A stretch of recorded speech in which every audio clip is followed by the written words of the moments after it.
So we have a few questions for you guys. The first one is online dating okay, even if it is a Christian site? Thoughts, anybody? For everybody. Yeah, anyone can answer that one. You got to be wise and not naive as to what it is you're going into. So like online dating is a new thing for most people. Right? Well, for myself, we didn't grow up doing it. So I'm like, online dating, that's a bit weird. But you got to be wise.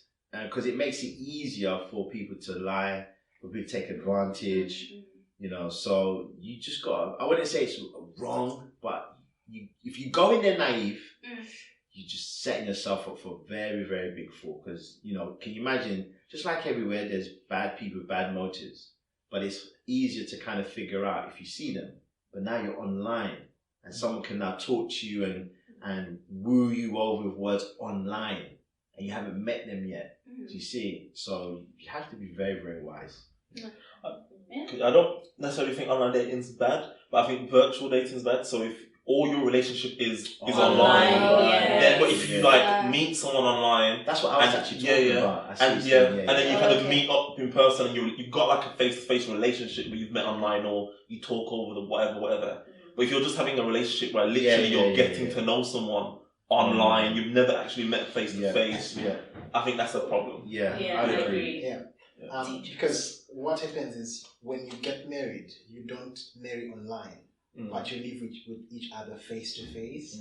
So being online is helpful in terms of communication, because now the world is now a global village. People migrate. You've got a new opportunity in Canada or in Australia, wherever it is. I think we could use it as a mode of communication, but not necessarily as a mode to sustain the relationship throughout marriage. No, because before maybe somebody who's dating online, wherever the person is, it's advisable to at least spend some time face to face, get to see the person. Whether we like it or not, men are affected by what they see, and what you usually see on a video call is totally different to what you see in person, and as a result, there is need for that, and there are things that you can feign or fake when you speak to somebody over a 1 hour call that you can't fake when you are in a restaurant, right? That you can't fake when you see each other. So I think even if somebody wants to do it, it's still advisable to have face-to-face interactions before you get married. Quickly, teenagers as well, because I don't know what age group see this, but I would advise all teenagers who are under the jurisdiction of their parents, you tell your parents everything when you're communicating with anyone online. For safety. 150%. Don't be ignorant. Be like, I don't need to tell my parents. No, it's for your own good. Online can be a dangerous place. So when you're forming friendships, don't be talking to anybody that your parents don't know. At least you communicate, and 100% don't be meeting nobody that you've only just met online. Nah, man, you tell your parents, or you go with your parents or your friends, because if they're legit, they'll be like, oh, these are my parents, then you find out. But don't go the first meet by yourself and you've never fully met them. Even if you talk to them on the phone, you don't know who they are, you don't know what they're about, what is going on. And there's enough examples of this. Social experience will be done on YouTube channels with influencers who've done the experiment and lured a teenager, loads of them. Lured a teenager, it was all an experiment, as a social experiment, and lured them offline to meet them somewhere in the park. The teenager went and met the guy. But because it was an experiment, it was to illustrate the point. The parents were there afterwards saying, I told you, and this was the crazy thing. Most of the parents said, but we discussed this. I told you. But then something in the mind of the teenager was like, not me. So that's stuff I was willing to touch on, because we don't, the age group watch. I remember, because even growing up, we had like internet safety courses, so you know not to share. If you don't know the person in life, don't be adding them, especially when you're a child, you're vulnerable, and like you said, the internet's a scary place. And just a quick thing as well, just to say, like, also ask yourself, am I online dating because I want to take things in my own hands, I'm not listening to God? Like, maybe it's just not your time to be in a relationship, and you just want to move ahead of God, and maybe you've got things that you need to be working on or occupying your time with, and the relationship is not the time. So maybe that's just something to think about as well. I think there's something that we also need to look at when it comes to online dating, because you may know someone from school, or that you grew up together, but you're in different locations, then you meet up again on Facebook and things start going on. that is different from meeting somebody for the first time that you do not even know at all. There are programs on TV and online where people start to date, they don't know each other, they plan a wedding, then they meet for the first time when they are on their wedding day. So the person walks down the aisle without knowing who the person that they're going to meet. That is really dangerous. And I think it would be very presumptuous to do that. There's a thrill in doing it, but you've got more to lose. Yeah, it's better to err on the side of caution, because what we know from a biblical basis, once you get into a marriage partnership, you can't come out. So you are getting yourself into something that you will not be able to come out, and that you may potentially regret for the rest of your life. So I think there is the kind of wisdom that we may need, that we need to redeem the time and live not as the foolish but as wise, because the days are evil. So we need to be careful as well on how we make use of online sites and that kind of thing. Yeah. Another question. So if you are single, you might have this feeling that, oh, I'm alone and I'm lonely. How can you deal with that? What are some practical things that you can deal with when you are single to avoid loneliness? Yeah. Call a friend, get a hobby, go to work. Yeah, I mean, it's natural. Like, you do feel lonely. Like, as a single person, you do be like, it would be nice, to have someone. But then when you start thinking about it, like, actually, I should be doing this. Like, there's things that I can be doing. And I think use that time as well, just to like invest in your family, like talking to your family, get like, doing other things with your time. So you don't have to necessarily feed into the feelings of loneliness. Like, you can be alone, but you don't have to be lonely. Like, there's other things that you can do. Anyone else? I was going to say that also, what are you feeding your mind? Because if you're listening to, R&B, soul classics, of relationships, and you're alone, man, you're going to be thinking about this all the time. So practically, if you want to go a certain direction, feed your mind with the information that will help you get there. Do you see? If you want to train, you're going to watch training videos, looking at diet, you're looking at exercises. You'll be feeding your information, your head with that information all the time. So if you don't like being alone, don't be watching and listening to the music. Don't watch, what they call chick flicks. Rom-coms. Yeah, rom-coms. Like, come on, let's stop. You're by yourself eating popcorn. Like, you're just killing yourself. Watch something else on Netflix. Like, just watch something else, an anime or something. You know what I mean? Something completely different. It will take your mind off it. There's not something wrong with you. You're feeding the beast. You think about it. The more you think about it, the worse it becomes. You'll convince yourself, and you think there's something wrong with you. No, you're feeding the beast. And then your friends also. I don't know how guys are, but ladies can be not healthy. Like, so what's happening with you? Remind you again of the open wound. Like, they help you talk. They gave the plaster for the wound, and then they've gone, is it healed yet? It's not healed yet. It's like, come on, let it heal, innit? By not talking about it. No, we do love to talk about it. So true. Any chance to mention it, I will talk about it. That's why I mentioned it. It's good gossip. And then the one who's lonely, she kind of feels good a little bit because she's talking about it. But when she leaves, they've got boyfriends and she's on her own. Eating popcorn again, watching Netflix. So you said it about do other things, so take the mind off it and fill it with something, with activities, because you're going to kill yourself. Invest in yourself so you're ready for when that person does come along, and you're not just like wallowing in self-pity, and then when a guy does, it's like, he'd maybe want it if you was someone who had done something, but you're not ready for it, so it's like, you're nice but no ambition, so I can't go there, you know what I mean? So it's like, do something so when a guy does come along, it's like, okay, got this degree, working in that, so it's like, I'm ready for this relationship or whatever. If that makes sense. Yeah, so I guess we have to learn the art of talking to yourself. Especially ladies, I know we're emotional. So at the end of the day, you're just listening to how you're feeling. It's true, you and talk to yourself so you're nicely. just listening to your feelings and everything. But learn to be mentally strong. So look at yourself in the mirror. It might sound crazy, but look at yourself in the mirror. Yeah, and then talk to yourself. Tell yourself things. Don't be in the habit of just listening and going with the flow. Discipline yourself and your mind, because as much as, you know, the more you train yourself, you will find that it's much easier. You're able to, of course, we all know how that's difficult to get up in the morning, you know, like, you know, especially if it's raining with the UK weather. You can decide like 5 more minutes, but over time, you can train yourself to say, well, this is time, I have to get up. If we can do that with your daily routine at work, then you can do that with your life too, because it's your life. So yeah, you have to yourself matters. I think they also a person can be single and blessed and happy. Then a person can be single by choice, and there are quite a few variations. What do I mean? There are people who are single, not that they needed to be single, but because they chose to be single.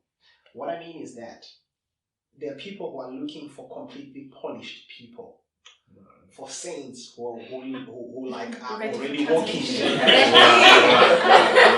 and you will not find those, and who'll be looking like, well, this guy is not ambitious enough, this guy is not holy enough, this guy is like this, or this girl, there are no good girls in church, or all that kind of stuff, right? So you always find something wrong in those people. Something wrong in other people. I think there is need for, in fact, in every marriage, people develop each other. They polish each other. And actually you enjoy the success more because you have seen how you have helped each other along the way. So in such cases, I think we need to go back to the drawing boards and rethink our thought process to say, okay, the other options that I thought, oh, these are sisters or these are all my brothers, these are actually could be good potential people to be with. Maybe, I think we need to look at it that way. Then the second bit is there are people who are single honestly because there is no one who's coming. Now, like he was saying about self-pity, to say, all my friends are now married, I'm the only one left. What's happening? Am I cursed? Is it the evil spirits? Is it anything else? And now people stop doing stuff because they feel like, what's really happening to me? I've got some friends.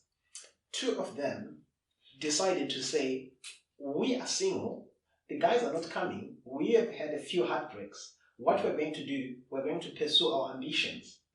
And the other one said, if I continue going to school and pursuing my career like the other 2, what's going to happen is I become so high that the guy that I want to get married will be intimidated and feel like, oh, she's just too ambitious, she's too high, I can't get to that level. So one didn't continue pursuing the ambitions. The other 2s did their masters and did their PhDs. As we speak, all of the 3 are single, but 2 of them have got PhDs. And the other one is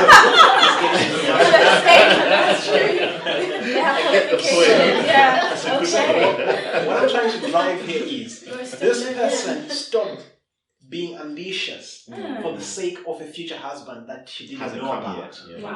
But the other ones continued pursuing something and keeping themselves happy. The other one is and so to they're be more a professor. content. That makes sense. So at least if you continue doing something, you won't feel like I wasted any time at all and all that kind of stuff. So you can use your own time. And in fact, if somebody is single, that's the time. That's the only time you can do whatever you want to do. Trust me, all non-married folk, it's the best time. You got time. Jeez, man. Now to do whatever that I need to do, I need to apply for a visa through the Home Office, and it needs to go through. Don't go too deep now. The Minister of domestic symbolism there. I'm bringing out some typology, you know. Exactly. You know, so it has to get approved, or the visa can be denied. So, but this is the time that a single person can pursue whatever they want and achieve to the best of their ability.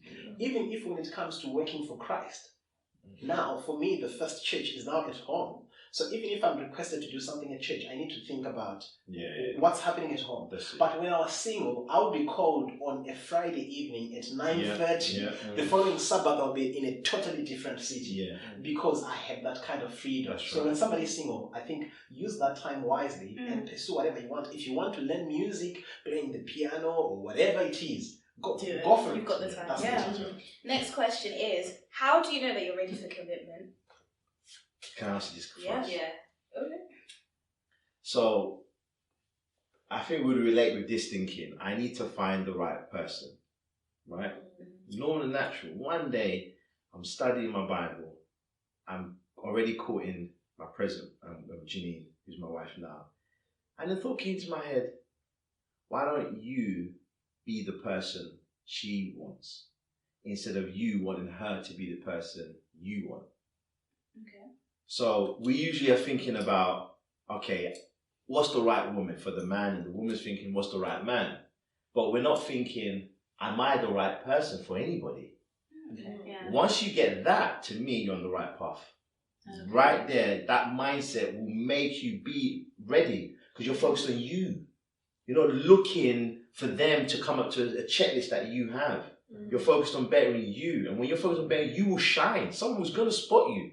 Because when you're content in yourself, you might be pursuing things and whatnot. And spiritually, that's what you should be doing anyway. It's you. The goal was never somebody else. But then when it comes to then pursuing relationships, we develop a mindset that the Bible never condones. You never should be thinking about, are they good for me? Are they good for me? Are they right? No, you be good. You be the standard. So someone will pick you up. Because then there'll be less issues. Because sometimes you can find flaws when there's no flaws. I've done that loads of times with Jay, unfortunately. Finding things, and that was issues of me being fearful because my parents divorced. So I'd find things. You know, oh man, but there's this. Oh, no, but... And then I stopped and said, nah, Mike, you focus on you. And then I became more content, more at ease. And then the relationship developed much better. I was more sure because I was focused on myself. That I was ready because I'm now trying to please her and not trying to get her to please me. Okay. And I think that's one You have tip. to secure yourself. So here's a dilemma that someone has got. So can it still work if my significant other, a guy that I'm with, is in jail for 2 years? I knew him before he already went. Can it still work? So that's kind of like a long distance sort of situation. Have you got a child together? No child together, no. Can it still work? And should you still try and make it work? Well, why is the person in jail, by the way? I don't know the reason why they're in jail, but they are incarcerated at this point. Is he remorseful? I don't know. Okay. Yeah. See, it's not black and white. No. Yeah. You knew them before, so you don't know? You don't know. If I let somebody else answer, I'll just talk to that. Yeah, maybe we don't have enough facts to advise on what can be done because maybe the person is rightfully accused or maybe the person is wrongfully accused. So it's kind of tricky. Let's say they're rightfully accused. Rightfully Okay, what accused. would you say? It could be someone who's remorseful about what they have done. Maybe it's some money that they've stolen from work or something like that, and they've been, put into jail, and they're remorseful about what they've done and so on. All of us make mistakes. There is potential that you could be able to forgive them if you can wait for the next 2 years and so on, and life goes on. But if there is no remorse at all over what they have done, maybe it's a murder sentence, and there is no remorse, they feel they're right and so on, you may be putting your life in danger. So it depends on the merits and demerits of each and every case. But what I can say is, Jesus is there and he forgave everyone.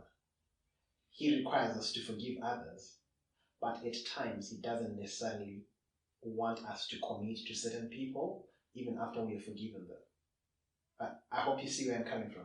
Yeah. If somebody, you can forgive them, but you don't have to have a relationship with them to be a potential wife. Yeah, that makes sense. Exactly.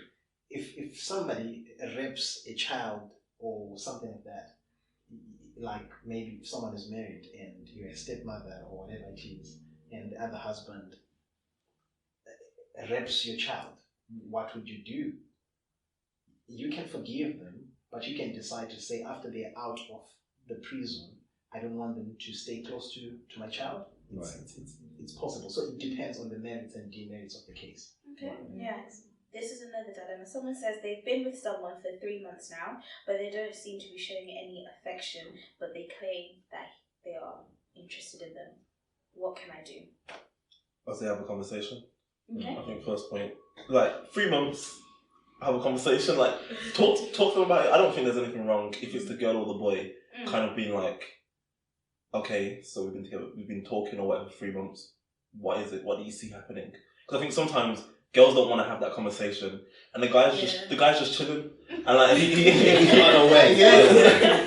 So it's like you don't know what's happening. So just have that conversation, and it's like at least even if he's not thinking about it, you at least spark the idea rather than waiting for another 5 months and not having a conversation. At least get him to start thinking about it himself, even if he's not, because he might be, and he might be waiting for you to come up with something. You know what I mean? So like, see where you're at, have a conversation. And like he's on top of that. I'm thinking that's where the points that we were talking about earlier will also be factored in. If you know what you want as a lady, if this is a lady who's been asking, then you also come up to the guy as, you know, a lady who knows what she wants.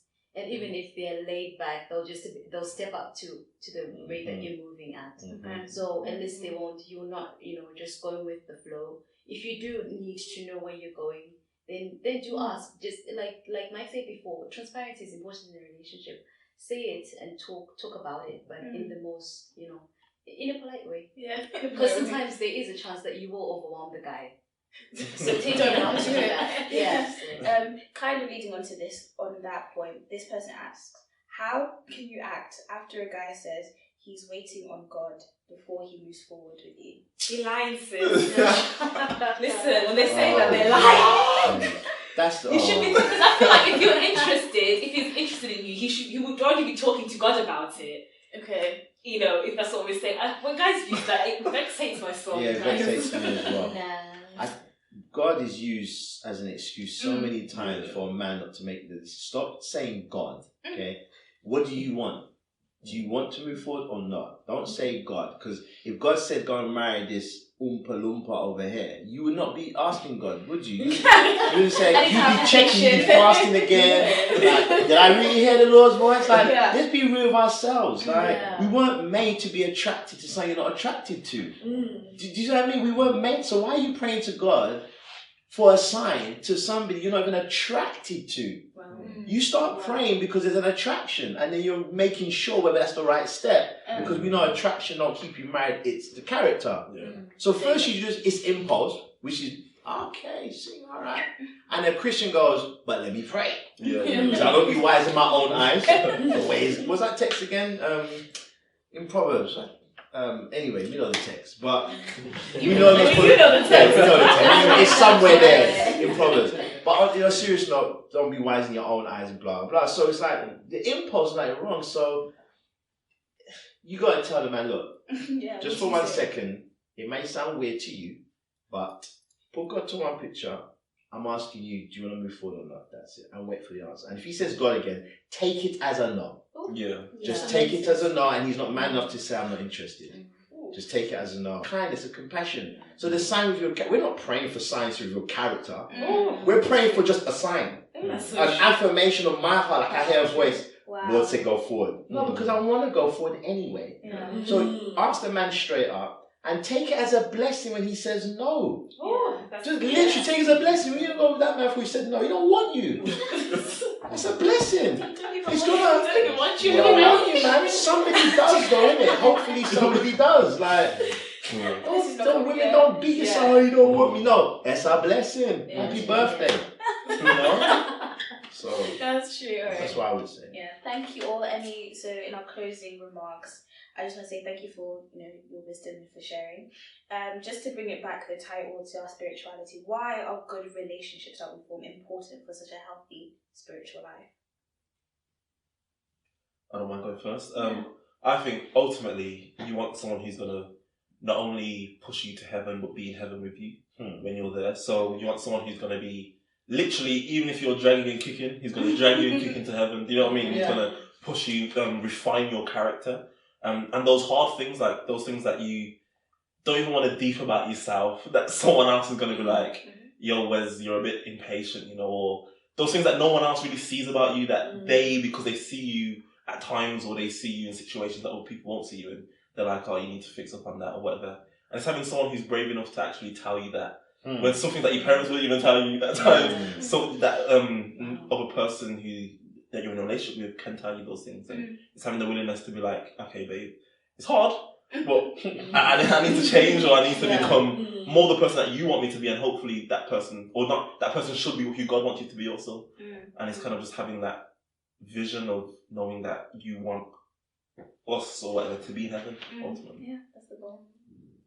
Anyone else? Yeah. And I think like in a world that we live in where like relationships are attacked so much, people always have this notion like women, for example, like all men cheat, or like all women are like not bothered about, you know, relationship, like the feminist movement. Like obviously it's good for women to have rights and stuff, but you see how like all of these different things like end up affecting the relationship that we have with each other just in society as a whole. So I think having healthy relationships allows us to like live in harmony with each other, and I think that's important in terms of how we are just as a society in general, how we grow together, because your environment affects your development, it affects your worldview, like of how things are going on. So a healthy relationship allows you to have a positive, healthy mind and to be able just to get along with people as well. And I guess a healthy relationship, even for example a marriage, sometimes when you realize that a person loves you this much, like this guy over here, so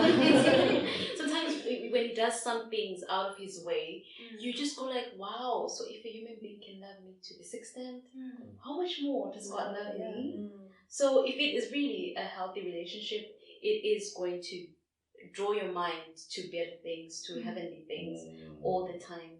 So 100%. Yeah, they do help relationships to open your perspective sometimes, because as human beings we're used to examples that are tangible that we can use to actually understand even the supernatural things, even the spiritual things. When you do get into a relationship with the right person, it will change your life even spiritually. It's true. Yeah. And Job says men are of a few days that are filled with trouble. So we just have a few days on this earth.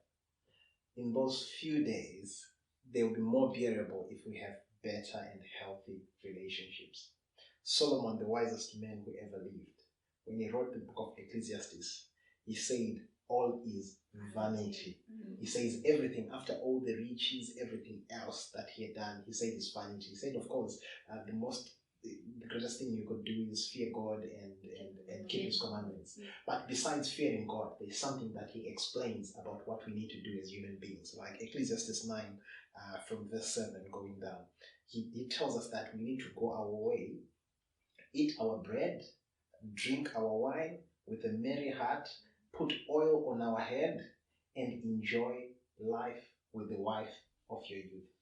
So this is talking about relationships. So he's not saying in terms of career and everything else. He's saying over and above that, the most important thing is to cherish that particular relationship that you have. Any words? Just what Tinder said about it, a true healthy relation that God has put you together. And I even believe for non-Christians, God puts people together. It's with the design to make them understand His love for them, 100%. Because if you're not understanding that, but then you just love each other, then God's will's not being fulfilled in your life. Like you haven't noticed it yet. God's aim for everybody is to know Him. Like Jesus said, that is the secret to eternal life. That to know the Father, that knowledge, and that knowledge is not head, it's an experiential thing. And the only way you can experience knowledge is experience. So this thing of a relationship, you are experiencing God in a way that reading doesn't do only on its own, or praying doesn't do on its own. It's the combination of that connection with God, you pray, you study, but then when you have to now reveal this love to others, and then whilst revealing it to you, you are literally changed. You're forced to change. Because it's not about you, it's about the children. You see, your responsibility, you're learning accountability, responsibility, diligence, commitment. Those things you can't be as committed to a friend. Your friend goes home. Your child is there every day. They can't leave. They can't leave. Daddy, if you want to sleep, daddy. Yeah. You know, and it changes over time because my kids are not that age where I have to cook them breakfast no more. So I get lions now. I eat them. But then there's other responsibilities now. They're always there. They're always on my mind. Yeah. That's how God is. I'm never not on His mind. God never goes, oh yeah, Mike, I have to save him today. So you there's things you like when you're in that relationship, it forces. Don't get me wrong, it's not all rosy, but it's good because that's what you wanted, right? That's the decision I made when I followed Jesus. I want to be like you. Because like, really? Well, I'm gonna bring you through the fire, man. So I'm like, boy. But I wanted that because it's forced me to experience love in ways I could have never imagined. So it's helped by the grace of God, it's making me more. I've become more patient. I realized why I need to be more softer. So my interactions with others outside of the home is much better because I'm like, well, how do I get my child to listen? Quick story. Solomon gave his word. He's going to come with me to church on Sabbath. Then he broke his word. Now most parents would be like, what? Tell him off. Yeah, but what would he learn if I tell him off? He would only learn that dad said, don't do that. So it's a rule. I want him to understand. So I said, Solomon, if I change my mind to take you to Legoland, because I took him to Legoland. I said, I'm going to take you to Legoland, and I changed my mind because I don't feel like it. How would you feel? He said, I feel sad. I said, right. So you said you was coming with me on Friday to church. It's now Saturday morning. You don't want to come. So think about it. How do you think Daddy feels now? So he laid there. So I'm getting ready. Last moment, he run upstairs. Daddy, I'm coming. Oh. So he thought about it. Now his will was now involved in the process. Instead of me telling him, I can force him. I'm a big man. I can force my kids. It's not hard. But trying to get them to agree, that's the big challenge to parent. And that's why I do. I teach them so they make the decision. Because now he did it. He spent the whole day with me. Just me and him and a friend of mine. So I'm proud that now comes. He wore his suit. He wore the best suit. Red tie. He said, Dad, look. He felt proud. Helping with the camera. And to me, that's the best thing in the world. Better than the preaching. I got my son with me, doing what I'm doing and seeing God work, seeing people's reactions, see me. You see what I mean? So that's just a massive blessing. It's a massive blessing. Okay, so thank you all for joining us. To our listeners, viewers, please get in touch and share that. Hopefully, we all can learn how to love God better and love each other better. Amen. Amen.